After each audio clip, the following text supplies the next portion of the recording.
Okay, this is Big Boss, this Foxhound Woods Ball, coming to you from Fort Lauderdale, and from my blog page at outerheavenpaintball.blogspot.com. Now, with all the tactical paintball stuff that's floating around YouTube, it's time I talk about a specific piece of kit that's been with us for probably since the beginning of the early 2000s. Give me one moment. Sorry guys, finding it a little hard to breathe around the mask and everything, considering where I am right now and the current climate right here in summer, sunny South Florida. Now the kit I want to talk about is what's around my neck. This is the Shemagh. I got this off of the Rap4 website, which is now Modern Combat Sports, Modern Combat Solutions. Hell, half my gear on here is made by them, so I've got to rock their little insignia here because I've come to love their shit. So with that being said, we'll be moving right on. Now, the Shemagh has pretty much been a utilitarian thing, though it's gained some stigma as being used by terrorist organizations for intimidation reasons, and it's become a mainstay in that respect. However, that stigma is also broken in a way because it's also become a firm favorite as far as being a fashion item among our veteran community, and has become a piece of equipment among our military, particularly within the special operations community. However, this has also branched out into airsoft, paintball, preppers, survivalists, and many other groups or hobbyists and things of that nature. Now, before I get into too much detail on this kind of stuff, we're going to have a quick commercial from our friends over at Acid Tactical, who I'm more than proud to represent. You can check them out at acidtactical.com. As always, a link is in the description to this video, and we'll be back right after this.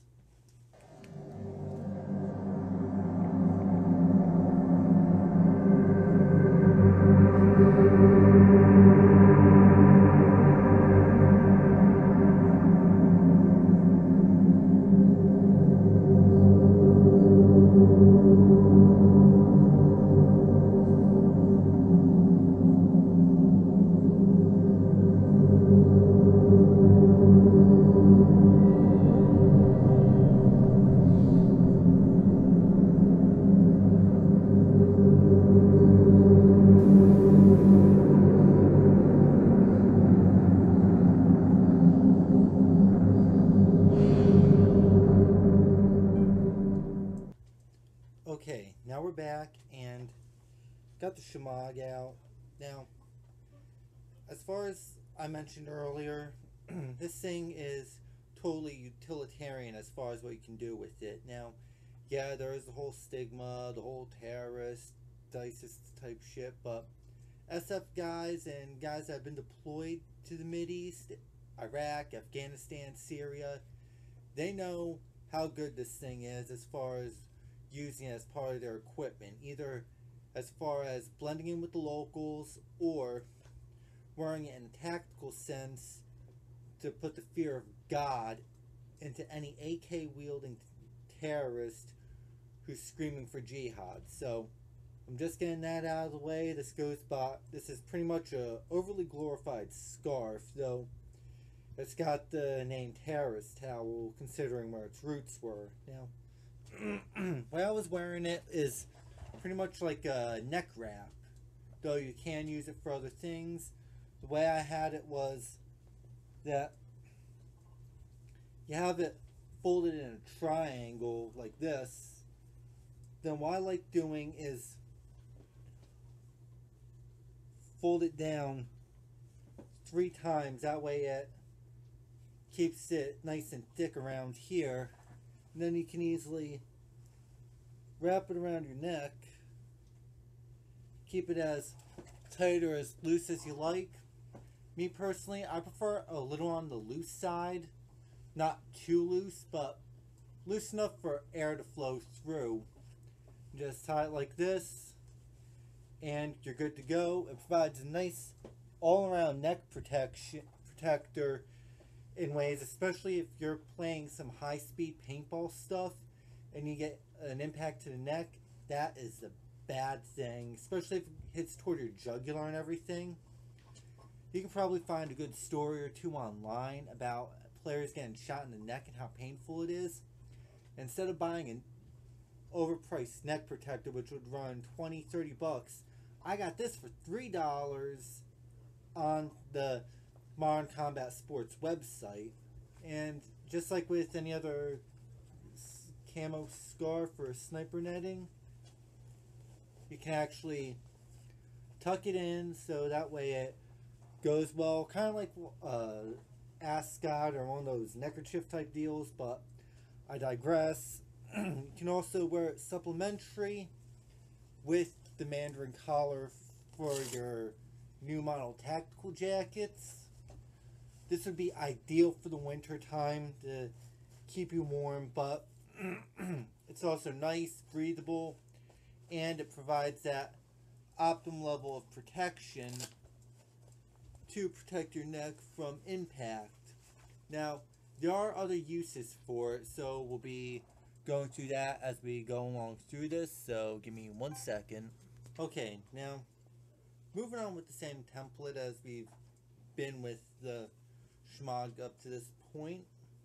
We still have it in the triangular configuration. You want to make sure that this is more or less matched up properly, so that way it doesn't come uneven or anything. But for this particular setup, we're going to be discussing using it as a head wrap. So base idea, just throw it over your head. Now there's several different ways. I'm going to show as many of them as I can. Just take this end and we're just simply wrapping it around the head. You can see, make one side bigger than the other, and then you can easily tie this end. Make sure you want to do it in a basic overhand knot to make it easier to untie when you need to, and you can just actually tuck the excess up underneath. You can do the same with this back piece or leave it hanging. Choice is yours on that one. But because I play in South Florida, you got that sun beating down on you just like you're playing in like Arizona and shit like that. Something like this head wrap is something that you'll see a lot with like Pashtuns in Afghanistan. You'll see this with Kurds in Iraq, Syria, Iran, and those particular areas. And just as like a basic head wrap. But for tactical paintball players, this thing is ideal because the thicker part of it that's wrapped around the head provides that great head protection, especially if you're wearing a mask like this Helix mask. As you can see, this is like your bare basic as far as paintball protection is concerned. This is standard as far as its design. However, the back of the head and the top of the head are not protected from impacts. A head wrap like this one will help protect your head from said impact. So, it's also, by the way, before I forget, this also doubles as a good do-rag, so that way it keeps the sweat out of your eyes, so go with it like that. Now, as you can see, it provides the ideal head protection to allow your mask to be super snug and comfortable for you, as well as providing that additional protection to your head all around.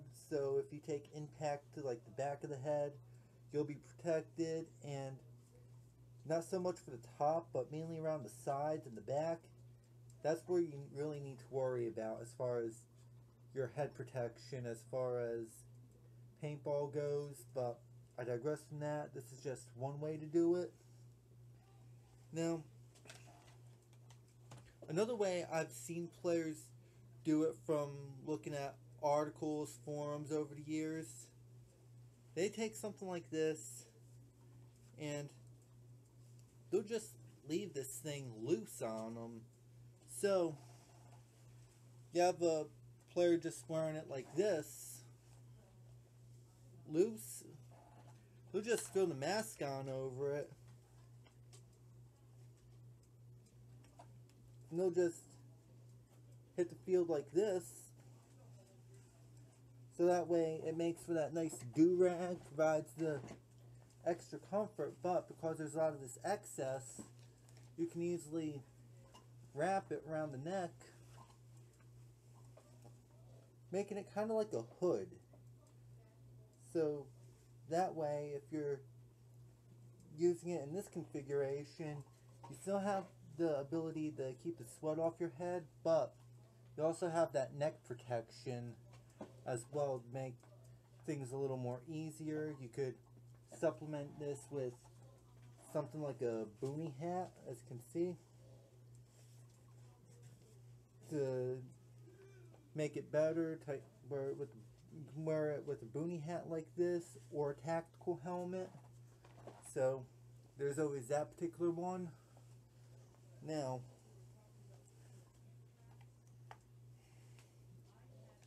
other options I've seen is more around the lines of the looking like the bad guy, looking like SF when you're trying to do a tactical movement. You guys leave your balaclavas at home or something. You forget that on mission. If you forget crap on for a mission, you're pretty much fucked in some ways unless you know how to improvise. So that's where the Shemagh really comes into its own. If you're a tactical operator and you need to remain anonymous and keep your face shielded from the guys you're going after as far as operational security goes. So there's always that. Now, the traditional terrorist style head wrap, you take it, you leave one end longer than the other, and you want to wrap it around.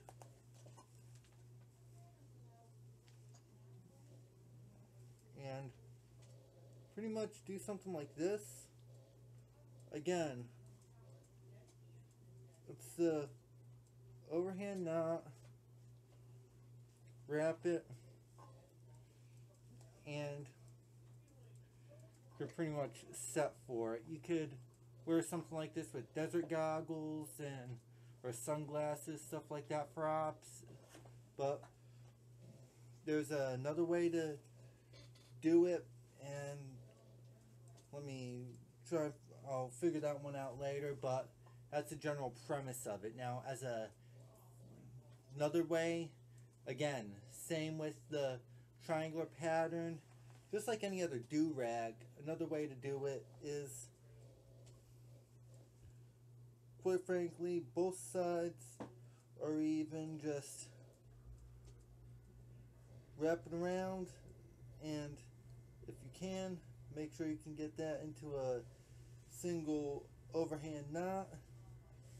Another do-rag idea that works pretty well in the field if you gotta use it for a head wrap, stuff like that.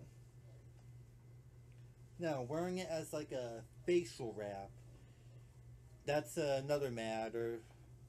Same concept as I was wearing before, except we're gonna have it looser, so that way it doesn't have that much material to affect your breathing. So again, around the face, go under. You can do a simple overhand knot with this one, and you can actually wear it with the boonie hat like this, and it provides the not necessarily facial protection, but it helps conceal your face pretty well, allows you to see out. And for all you guys that are SF, you bust into a room like this to do a snatch and grab job. All the guy that your target sees is the eyes, covered by the Shemagh and something like a boonie hat, baseball hat, or a tactical helmet. That will freak people out. Now, there is that. Now, wearing this stuff over a paintball mask, That's a fun thing. Now, it can be done, yes. And to do it, wearing it as a mask, wearing it over the mask, best idea is just tie it around. You could make it a little on the loose side, tight side, whatever you like. Tie it in back. Now for me, I usually take the excess here, and for that little extra snugness on the mask, I tuck the excess in the back band of my goggles, so that way it can stay secure. I could also wear this with a boonie hat or a tactical helmet, and as you can see, same concept as the face wrap I showed you before, but you're very well protected as far as your camouflage goes. If you're doing any type of ambush style games or anything like that, or you just want something for aesthetic purposes, it goes pretty good with the boonie hat. However, if you can hear the way I'm breathing in this, this doesn't allow for the most optimum ventilation, and already my goggles are beginning to fog up from this stuff. So if you're going to do something like this, be sure you have a good fan on this.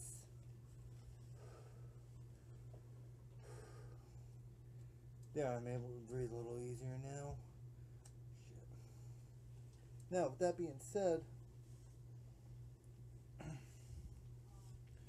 the Shemagh has more uses aside from some of the stuff I showed you. A couple years ago, a good friend told me a couple tricks about this thing. You take the Shemagh, you dunk it in water, you wring out any of the excess, and what you do is you fold it. Still keep it in the triangle shape to begin with, and then you start rolling it up, kind of like you would a bandana, and just keep going like that. So that way you have it somewhat like this, or a little thicker. What you do is when it's damp, you put a row of ice cubes in it, and you can place it around the back of your neck and tie it up like a neck wrap.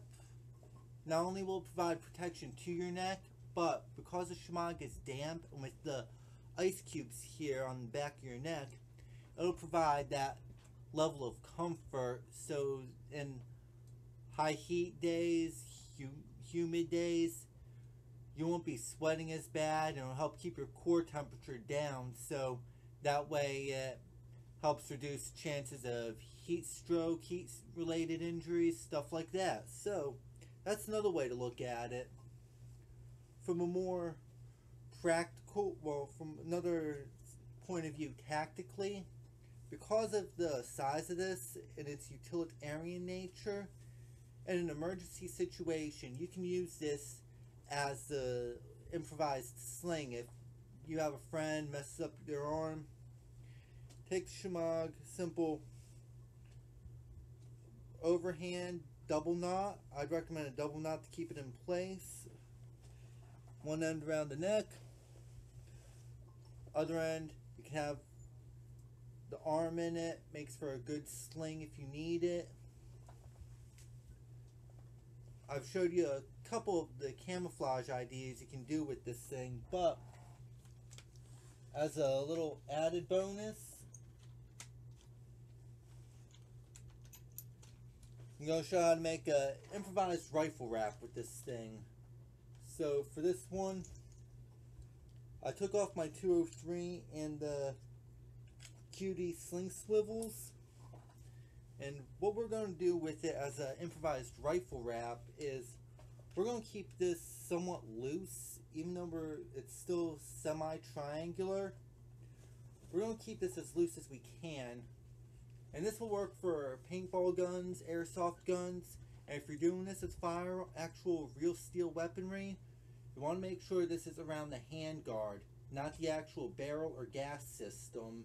This is particularly useful if you're using bolt guns or any sniper system for this particular setup. If you're not using like a paint job on the gun or some type of camo wrap and you want something that is easy on off, this will definitely help, especially because these Shemaghs, they come in a rainbow of colors. You can have them in reds, you can have them in blues, ODs, like the one I've got. I chose the OD because it's the best general color for most environments, and just about, with the exception to the Arctic, just about any environment you play in or operate in will have some shades of green from whatever vegetation is in the area. So keep that in mind when you're doing that. And just like with any other rifle wrap, rules of thumb, you want to make sure it doesn't obstruct your weapon sight. You want to make sure it doesn't obstruct your ability to charge your weapon system. You want to make sure it doesn't interfere with your ability to operate the fire control system, i.e. the safety selector switch, or your ability to swap magazines. Now, same thing, tying it around the stock here. This way it makes a nice little cheek pad on top of it. So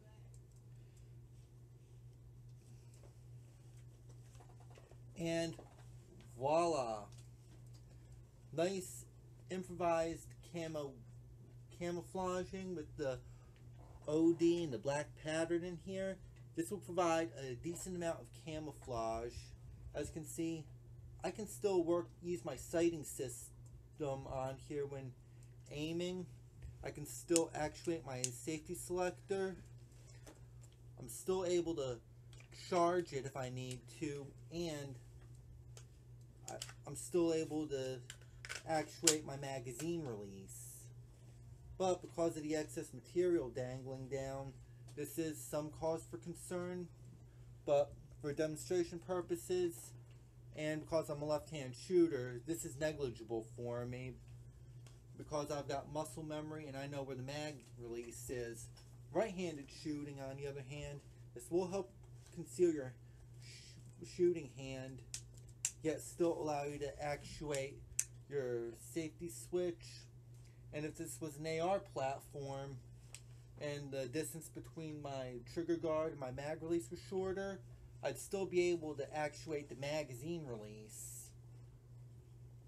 But another good benefit to it like this is that I can easily throw this over my sight, so that way if I'm not using sight covers on the lenses, I can still trek through the woods with something like this and still have the lenses covered up, so that way it prevents any glare or light from hitting on that scope and bouncing back and giving away my position of myself and my group. So that's another reason why something like this is ideal to have as part of your equipment. Now, I'll be going to a final thought on this, so we'll be right back. Okay, as far as the final thought goes on this, is a Shemagh worth the investment? In my opinion, most definitely. We've seen this stuff on every tactical forum. We've seen this stuff on the paintball fields every once in a while, the airsoft fields. We've seen this all throughout the internet. If you type in special forces, SEAL teams, or anything like that, you'll see this stuff being worn by both the good guys and the bad guys. So in many respects, this is all around universal. This is a piece of gear that transcends a lot of stuff, and considering its history, even though it originated in the Middle East as being a traditional headdress for guys over there, no matter where you go, every culture will have something similar. Look at Westerners like the American cowboy, for instance, and their bandanas.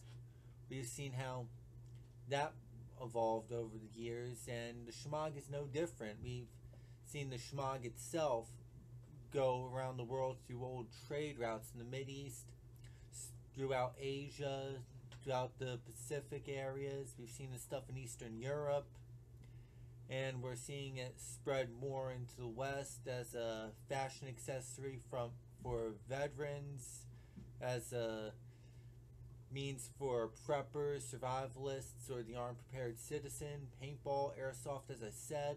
Now, I've probably said this in a couple videos. I'm not a vet, I'm not military, I'm not law enforcement. However, as a tactical paintball player, and looking at it from a historian's perspective, that's where a lot of my understanding on this shit comes from.